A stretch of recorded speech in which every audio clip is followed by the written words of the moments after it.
नमस्कार. मागच्या लेक्चरमध्ये आपण डिलिमिटेशन कमिशन बद्दलचा व्हिडिओ बघितला. आज त्यावरचे MCQ बघून घेऊ. आणि ह्या MCQची स्पेशालिटी अशी आहे की येणाऱ्या एक्झाममध्ये यावर प्रश्न येतील, त्यामुळे तुम्ही जरा काळजीपूर्वक हा व्हिडिओ बघा. चला तर सुरू करूया. सर्वात पहिला प्रश्न आहे, भारतीय राज्यघटनेच्या कोणत्या कलमान्वये प्रत्येक जनगणनेनंतर परिसीमन आयोग स्थापन करण्याची तरतूद आहे? म्हणजे इथं डायरेक्ट आर्टिकल विचारला आहे त्यांनी. कोणता आर्टिकल आहे? आर्टिकल आहे 82. नेक्स्ट क्वेश्चन बघू.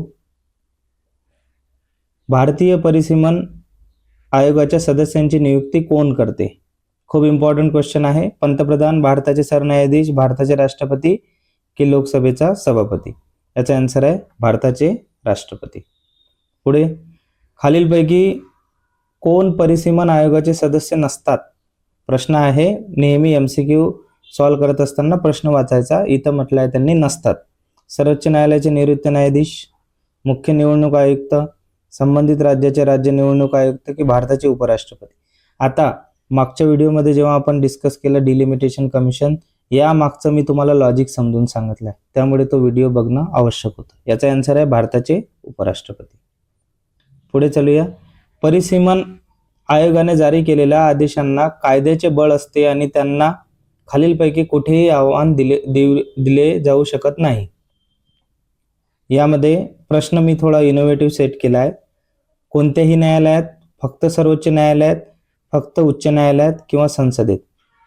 MPSC मध्ये क्वेश्चन बनत असताना ती एक ओळ टाकू शकते की परिसीमन आयोगाने जर एखादा आदेश बनवला तर त्याला बळ कसे असते. म्हणजे सर्वोच्च न्यायालयात जर त्याला दाद मागितली तर आपल्याला मिळू शकतात का त्यामध्ये निर्णय, किंवा कोणत्या न्यायालयात किंवा संसदेत? तर याचा आन्सर सरळ सरळ हे आहे, कोणत्याही न्यायालयात तुम्ही दाद मागितली, एकदा परिसीमन आयोगानं ते आदेश दिला तर होऊ शकत नाही. त्यामुळेच 131व्या बिलवर एवढा गदारोळ होता. पुढे, भारतात आतापर्यंत किती वेळा परिसीमन आयोगाची स्थापना करण्यात आली आहे? सिंपल क्वेश्चन आहे. 2, 3, 4, 5. तर आन्सर आहे 4 वेळा. केव्हा केव्हा? 1952, 1963, 1973 आणि 2002. पुढे चलूया. कोणत्या घटना दुरुस्ती कायद्याने 2026 नंतरच्या पहिल्या जनगणनेपर्यंत मतदारसंघाच्या सीमांकनावर बंदी घातली आहे? आता हे सुद्धा त्या लेक्चरमध्ये मी समजवलं होतं. 84वी घटना दुरुस्ती. 42व्या घटना दुरुस्तीनं काय झालं होतं? 1971ला फ्रीज करण्यात आलं होतं की बा 1971च्याच लोकसंख्येच्या डाटानुसार तुम्ही जागाचं नियोजन करा. पुढे ही अट 25 वर्षासाठी होती आणि 2001ला सुद्धा ती 25 वर्षासाठी वाढवण्यात आली आणि 2026ला जो इश्यू सुरू होता तो याच संदर्भात होता. तर 42वी घटना दुरुस्ती, 73वी घटना दुरुस्ती, 84वी आणि 91वी. आता MCQ असं सॉल्व करत असताना तुम्हाला एक ट्रिक सांगतो. काही अमेंडमेंट्स पाठ करून ठेवायच्या. जसं याचा आन्सर 73वी घटना दुरुस्ती नाही असणार आणि 91वी नाही. तर आन्सर आहे 42 किंवा 84 मध्ये. आन्सर आहे क, 84.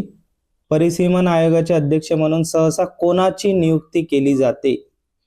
प्रश्न आहे सहसा कोणाची नियुक्ती केली जाते? मग मुख्य निवडणूक आयुक्त, सर्वोच्च न्यायालयाचे निवृत्त न्यायाधीश, केंद्रीय कायदा व न्यायमंत्री, भारताचे न्यायवादी.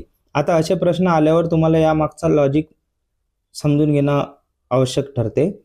परिसीमन आयोगाला अर्धन्यायिक बॉडी म्हणून दर्जा आहे. आता अर्धन्यायिक बॉडी म्हणजे काय? म्हणजे त्यांनी दिलेला निर्णय हा बाइंडिंग असतो, त्याला दाद देता नाही येत, ह्या प्रकारचे काही ना काही टर्म्स त्यामध्ये असतील. असं होत असताना नेहमी लक्षात ठेवायचं, त्याचा अध्यक्ष हा न्यायालयाशी निगडीत कोणीतरी व्यक्ती असतो, म्हणजे सर्वोच्च न्यायालयाचे निवृत्त न्यायाधीश.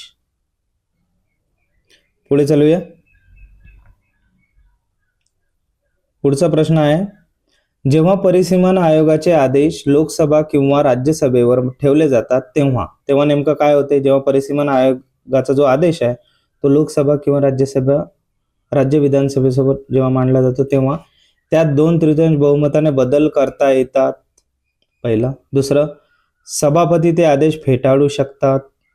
त्या आदेशामध्ये कोणताही बदल किंवा सुधारणा करता येत नाही आणि राष्ट्रपतींच्या संमतीनेच त्यात बदल होऊ शकतो. असे MCQ सॉल्व करत असताना चारही सेंटेन्स तुम्ही व्यवस्थित वाचा. तिघांचाही अर्थ एकसारखा आहे. कोणी म्हणते बदल करता येतात, बदल करता येत नाही. सरळ सरळ याचा आन्सर आहे त्या आदेशामध्ये कोणताही बदल किंवा सुधारणा करता येत नाही. पुढे, परिसीमन आयोगाचा मुख्य उद्देश काय? हे सरळ सरळ ज्यांनी व्हिडिओ बघितला नसेल इथूनही समजून घेऊ शकता. प्रत्येक मतदारसंघासाठी समान लोकसंख्या प्रतिनिधित्व सुनिश्चित करणे, निवडणुकीत एकाच पक्षाचा विजय होईल याची काळजी घेणे, निवडणुकीसाठी उमेदवारांची निवड करणे आणि न्यायाधीशांचे निवृत्तीचे वय वाढवणे. सोपा आहे प्रश्न. याचा आन्सर आहे प्रत्येक मतदारसंघासाठी समान लोकसंख्या प्रतिनिधित्व सुनिश्चित करणे. प्रश्न क्रमांक 10, भारतात पहिला परिसीमन आयोग कोणत्या वर्षी स्थापन करण्यात आला होता? थेट प्रश्न येऊ शकते किंवा सेंटेन्समध्ये येऊ शकतात. नेहमी लक्षात ठेवायचं, जनगणनेनंतर हा आयोग स्थापन करण्याची तरतूद होती. पहिली झाली 1952 ला. प्रत्येक MCQ सोबत आपण काही ना काही हिंट देतो. प्रश्न 11, राज्यांच्या विधानसभा मतदारसंघाच्या परिसीमनासाठी संविधानाचे कोणते कलम आधारभूत आहे? 170. स्टेटसाठी 170. थोडा ट्रिकी क्वेश्चन आहे हा. परिसीमन आयोगाबाबत खालील विधाने विचारात घ्या. आयोगाच्या आदेशांना कोणत्याही न्यायालयात आव्हान देता येत नाही. आयोगाचे आदेश लोकसभा किंवा विधानसभेत मांडल्यावर त्यात सुधारणा करण्याचा अधिकार गृहाला असतो. असे जेव्हा MCQ सेट होतात हे सर्वात इझी असतात बरं, जिथं फक्त एक, फक्त दोन, दोन्ही बरोबर आणि एकही नाही या टाईपचे विधान असतात. सरळ सांगतो, अशा वेळेस लॉजिक हे लावायचं की पहिलं स्टेटमेंट दुसऱ्या स्टेटमेंटला क्रॉस करत आहे काय. पहिलं काय म्हणते तो आव्हान देता येत नाही आणि दुसऱ्या याच्यात काय म्हणतो सुधारणा करता येऊ शकतात. म्हणजे हे दोन सेंटेन्स सोबत जाऊ शकतात का? नाही. म्हणजे सरळ सरळ हे दोन्ही तर याच्यात आन्सर नसतील. आता व्यवस्थित जर वाचलं तुम्ही तर तुम्हाला लक्षात येईल की याला कुठेही दाद मागता येत नाही. म्हणजेच आन्सर इज 1. पुढे चलू. परिसीमन आयोगाची नियुक्ती कोणाद्वारे केली जाते? रिपीट क्वेश्चन आहे. भारताचे राष्ट्रपती. 84वा घटना दुरुस्ती कायदा 2001 नुसार लोकसभा आणि विधानसभा जागांची संख्या कोणत्या वर्षापर्यंत जैसे थे फ्रीज ठेवण्यात आली आहे? पुन्हा व्हिडिओच्या माध्यमातून तुम्हाला कळलेले असेल की घटना दुरुस्ती कोणत्या आहे, कुठपर्यंत फ्रीज करण्यात आला. त्यासाठी तुम्ही तो व्हिडिओ बघायचा. 84वी घटना दुरुस्ती केव्हा झाली असाही प्रश्न येऊ शकते. 2001. आता कुठपर्यंत फ्रीज करण्यात आला? 2021 ला असतं. हा जो मुद्दा आहे 131 बिलचा तो कोणत्या वर्षी आला? 2026. सरळ सरळ लॉजिक लावायचं यावेळेस. 2026. प्रश्न 15, 2002 मध्ये स्थापन करण्यात आलेल्या शेवटच्या परिसीमन आयोगाचे अध्यक्ष कोण होते? न्यायमूर्ती कुलदीप सिंग. तुम्ही याच प्रकारे जेवढेही परिसीमन आयोग आहे त्यांच्या अध्यक्षांची नावे पाठ करू शकता. परिसीमन आयोगाच्या सदस्यांना मदत करण्यासाठी प्रत्येक राज्यातून किती सहयोगी सदस्य नियुक्त केले जातात?